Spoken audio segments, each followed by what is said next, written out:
मुघलांशी संघर्ष आपण या व्हिडिओमध्ये शिकणार आहोत. तर जयसिंगाची स्वारी आणि मुघलांनी जो आपल्या मराठांवरती जो आक्रमण केलेला आहे किंवा आपल्याला असहनीय त्रास सहन केलेला आहे आपण त्याविषयी आपण काही या विषयी या पाठामध्ये शिकणार आहोत. त्यानंतर सुरतेवरची स्वारी व जयसिंगांनी आपल्या शिवाजी महाराजांविरुद्ध जी बेट आखलेली आहे, योजना आखलेली आहे किल्ले हडपण्यासाठी, याविषयी आपण यामध्ये शिकणार आहोत. तरी वर्ग सुरू करण्यापूर्वी माझ्या चॅनलला तुम्ही लाईक करा, कमेंट करा आणि सबस्क्राईब करा अशी मी तुम्हाला. सैन्याची तुकड्या पाठवून स्वराज्य प्रदेशाची जबरहानी केली. अहमदनगर आहे, अहमदनगर मधून तो पुणेमध्ये आला. त्यानंतर त्याने आपली सेना तुकड्या तुकड्यामध्ये, छोट्या छोट्या तुकड्यांमध्ये पुण्या प्रांतामध्ये, पुणे शहरामध्ये त्यांनी काय केली, विस्तारित केली. त्यानंतर चाकणचा जो किल्ला आहे, वेढा, चाकणचा जो किल्ल्याला वेढा दिला. चाकणच्या किल्ल्याला किल्लेदार किरणोजी नरसाड याने त्यांच्या सैन्याचा तीव्र प्रतिकार केला. कोणी केला चाकणमध्ये? किरणोजी. शाहिस्तेखानाची स्वारी जी आहे याने अहमदनगर मधून, अहमदनगर या शहरातून तो कुठे आला? पुणेमध्ये आला. त्यानंतर चाकणचा जो किल्ला होता, चाकण किल्ला, यामध्ये कोणाला ठेवले? किल्लेदार म्हणून. काय किल्लेदारचं नाव? किल्लेदार हा फिरंगोजी. कोण होता? फिरंगोजी. फिरंगोजी नरसाडा.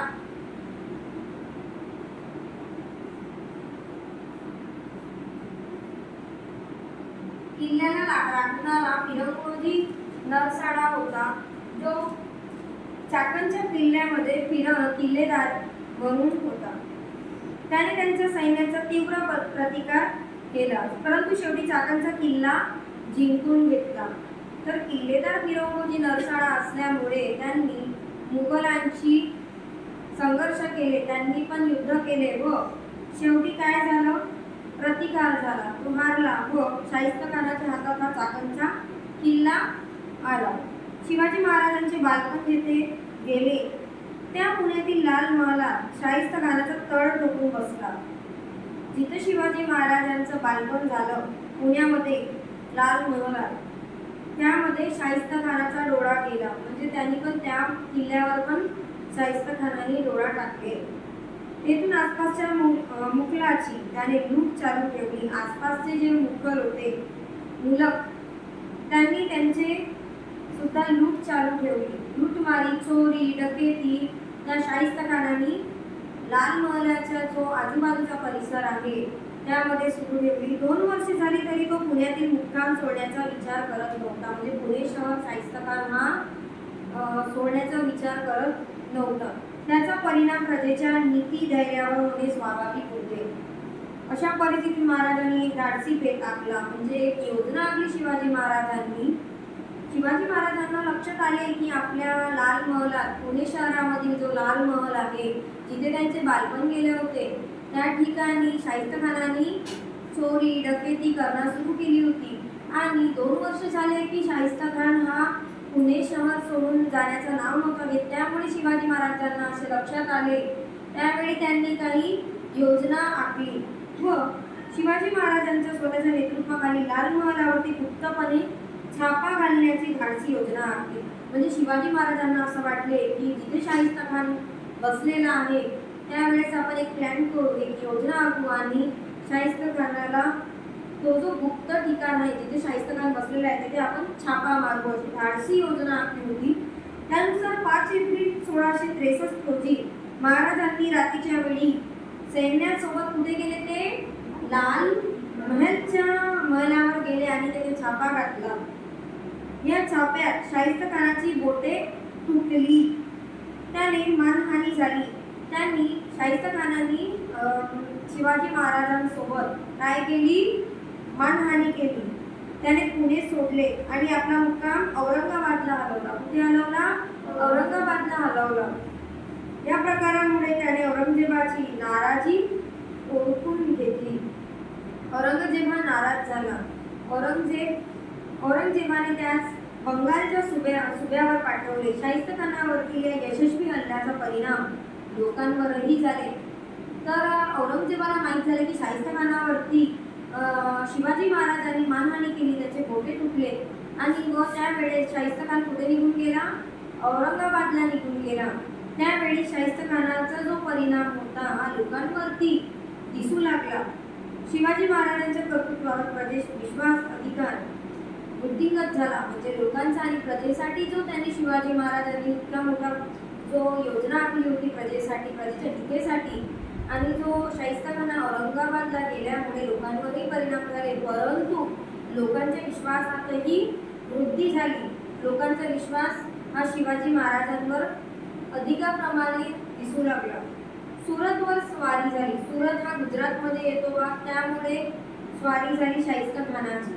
शाहिस्तखानाने 3 वर्षाच्या काळात स्वराज्याचा बराच प्रदेश उद्ध्वस्त केला.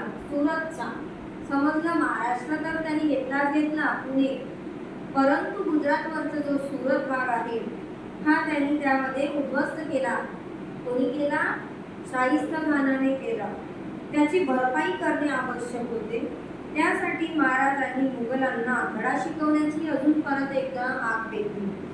मुघलांच्या ताब्यातील सुरत हे एक मोठे व्यापारी केंद्र व बंदर होते. सुरतमध्ये कापडाचा जो गिरणी आहे, कंपन्या आहेत सुरतला, कापड गिरणी, तर व्यापारी केंद्र जास्त आहेत आणि बंदरही आहेत. तेथे इंग्रज व डच यांच्या वखारी होत्या. म्हणजे इंग्रजही होते आणि सोबतच इथे कोण राहत होते? डच लोकही राहायचे. आणि आता कोण आला होता? शाहिस्तखान, मुघलही आले होते. तर त्यामुळे शिवाजी महाराजांना हे लक्षात आले, तर त्यांनी सुरतवर जे नुकसान झाले होते याची भरपाई कशी झाली पाहिजे, त्यामुळे शाहिस्तखानाला सबक शिकवण्यासाठी परत एकदा काय योजना आखली की याला आपण सबक शिकवलं पाहिजे. हे शहर बादशाला सर्वात जास्त महसूल देत होते. महसूल देणे म्हणजे पैसा देत होते, कारण की सुरत यामध्ये कापड गिरणी असल्यामुळे हा व्यापारी केंद्र बनला होता व बंदरही होता. त्यामुळे काय झालं होतं की बादशाह जो होता, मुघल बादशाह, त्याला या शहरामुळे खूप फायदा होत होता आणि त्यामुळे त्यांना पैसाही खूप येत होता. तसेच त्यांची आर्थिकदृष्ट्या संपन्न होते. म्हणून त्यांनी सुरतेवर स्वारी केली. सुरतेचा सुभेदार इनायत खान महाराजांच्या स्वारीचा प्रतिकार करू शकला नाही. सामान्य प्रदेश त्रास न देता त्यांनी सुरतमधली जी विपुल संपत्ती आहे ती त्यांनी हासिल केली, मिळवली. त्यांची ही मोहीम यशस्वी झाली. यामुळे औरंगजेब बादशाहच्या प्रतिष्ठेत धक्का बसला. दुसरा मुद्दा असा आहे की सुरतेवर स्वारी. कोण होता? सुरतचा जो राजा होता, कोण होता? हा एक तर पहिली गोष्ट व्यापारी केंद्र होता सुरत. काय होता?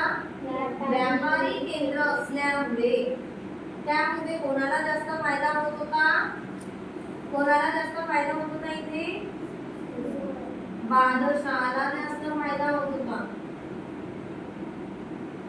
बादशाहाला काय मिळत होते? महसूल मिळत होते. कोणकोणते लोक राहायचे यामध्ये? इंग्रज, डच आणि मुघल.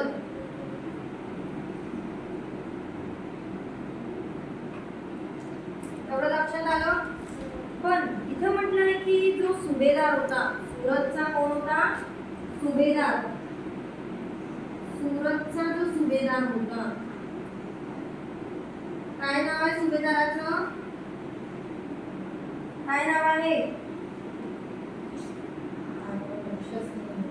इनायत खान. पुस्तकात लक्ष द्या. इनायत खान म्हणून हा जो महाराज आहे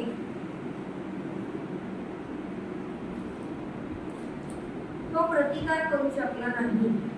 सामान्य प्रजेस त्यांनी त्रास न देता सुरतमध्ये जी विपुल संपत्ती होती ती त्यांनी मिळवली. त्यामुळे औरंगजेब यांना काय झालं, धक्का बसला. जयसिंगची स्वारी. शिवाजी महाराजांच्या वाढत्या हालचालींचा बंदोबस्त करण्यासाठी औरंगजेबाने कोणाला पाठवलं? शिवाजी महाराजांचा बंदोबस्त करण्यासाठी मिर्झा राजा जयसिंग याला त्यांनी शिवाजी महाराजांचा बंदोबस्त करण्यासाठी पाठवलं होतं. आणि कोण होता? आपला अनुभवी मात्ता बब्बर. कोण होता सोबत? मात्ता बब्बर हा एक राजपूत होता, राजपूत सरदार होता.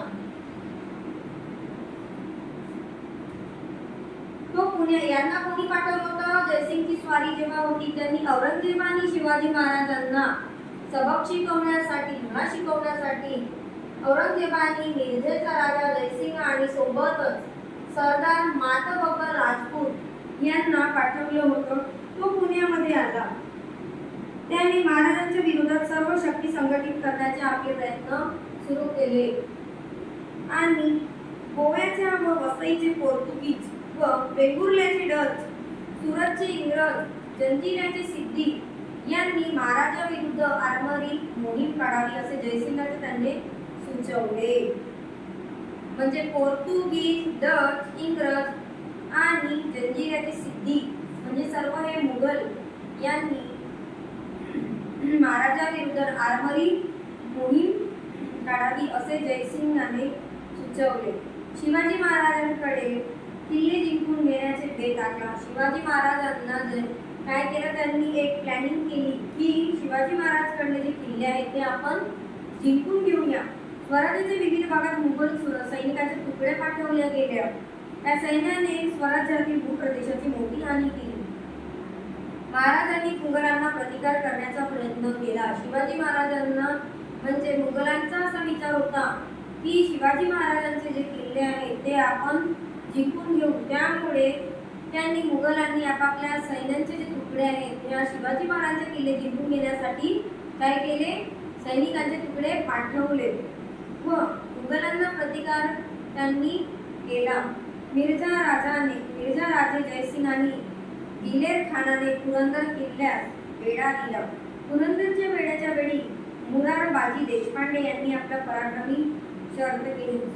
तर मराठी कोण होते आपले? पुरंदर वेढ्याचे मुरारबाजी देशपांडे होते. त्यांनी पराक्रमाने सुद्धा त्यांना शिवाजी महाराजांना किल्ला जिंकण्यासाठी मदत केली.